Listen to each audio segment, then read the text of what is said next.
An infant would need a speech therapist for a couple of reasons. Primarily, it's usually feeding. Usually there's feeding concerns with either taking a bottle or nursing, making sure they get enough calories, making sure their weight gain's good, working through tongue or lip tie, and then we can help start to develop some pre-language skills, learning to listen to sounds in their environment and respond and starting to coo and goo. And then if children have any hearing loss, we can work with them on developing skills to work with that. I work with children from everything from feeding, helping them to learn how to take a bottle, to nurse, to eat table foods, all the way up to speech and language delays, so working them through delayed speech or maybe some apraxia of speech. And we work with children with autism. We help teach them how to play and how to use language. We work with children who are hard of hearing or deaf and help them learn how to use language to communicate with their environment as well.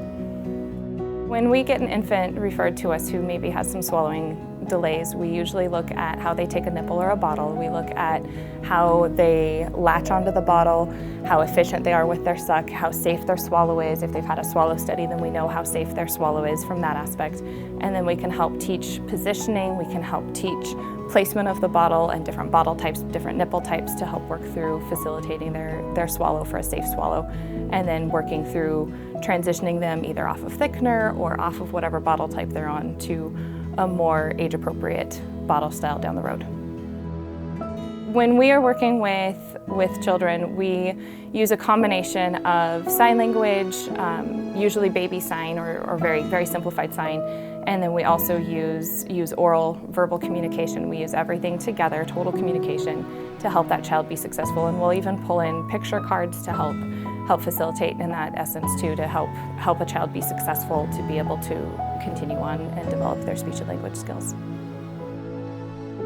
So working in early intervention, parent involvement is huge. We're not going to get as much progress if parents aren't involved. And so the generalization of a skill isn't going to happen unless that parent is able to say, hey, let's do this at home. And so I really encourage parents to take what we learn in therapy and apply it to all aspects of their life. So not just to sit and have a half-hour therapy session every day, but to say, hey, we learned these animal sounds in speech therapy yesterday. Let's do animal sounds in the bathtub. Let's do animal sounds while we're playing with the barn. Let's generalize it and carry it over to all these different natural play schemes. And it really, really is fun to see parents find creative ways to engage in their children and carry over those skills that we've taught them and see that generalization from what we teach in our tiny little bubble to the real world and what's important to our kids.